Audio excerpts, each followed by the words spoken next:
जब गाजा में बच्चे भूख से मर रहे हैं, हॉस्पिटल मलबे में तब्दील हो चुके हैं और दुनिया चिल्ला चिल्ला कर कह रही है कि बस अब बहुत हुआ, तब अमेरिका क्या कर रहा है? यूएन में सीज फायर के प्रस्ताव को वीटो कर रहा है। क्यों? क्या गाजा में जान बचाना अब भी राजनैतिक एजेंडा से कमतर है?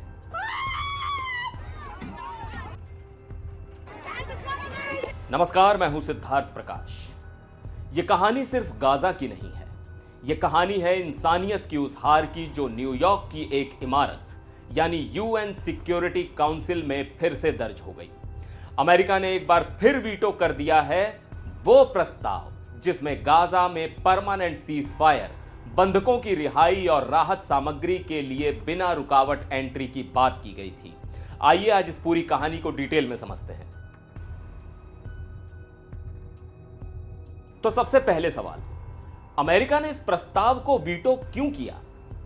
यूएन में अमेरिका की एक्टिंग एम्बेसडर डोरोथी शिया ने कहा कि हम ऐसा कोई भी प्रस्ताव सपोर्ट नहीं करेंगे जिसमें हमास की निंदा ना हो और जिसमें हमास से हथियार छोड़ने और गाजा छोड़ने की बात ना हो।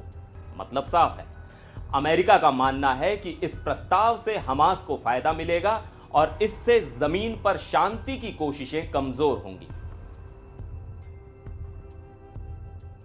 अब जरा बाकी दुनिया की बात करें। 15 सदस्यीय सुरक्षा परिषद में 14 देशों ने इस प्रस्ताव को सपोर्ट किया, सिर्फ अमेरिका ने वीटो किया। सोचिए, दुनिया की 14 आवाजें एक तरफ और अमेरिका अकेला दूसरी तरफ।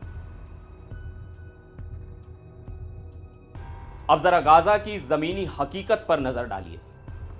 20 लाख से ज्यादा की आबादी वाले इस इलाके में हालात इतने खराब हैं कि यूएन और इंटरनेशनल ऑर्गेनाइजेशन कह रहे हैं कि वहां फेमिन यानी भुखमरी की स्थिति है।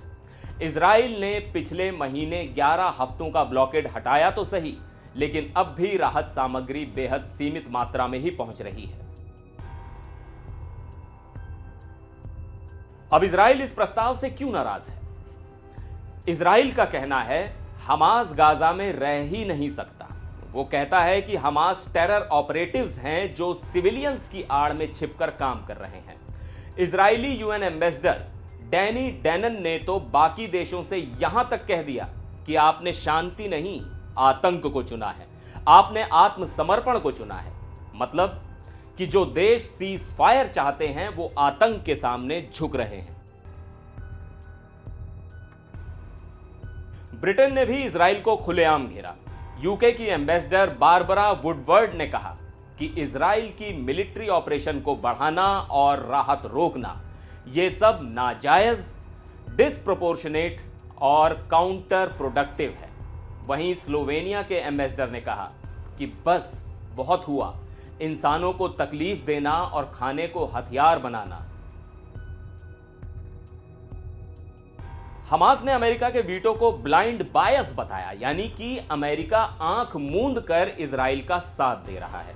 वहीं अमेरिका और इजराइल अब यूएन को कह रहे हैं कि गाजा ह्यूमैनिटेरियन फाउंडेशन यानी जीएचएफ के जरिए ही राहत भेजें, लेकिन यूएन और ज्यादातर एनजीओ इस पर तैयार नहीं है, क्योंकि उनका कहना है कि जीएचएफ एक न्यूट्रल संस्था नहीं है। ये राहत को मिलिटराइज कर रही है और पब्लिक को जबरदस्ती विस्थापित करवा रही है।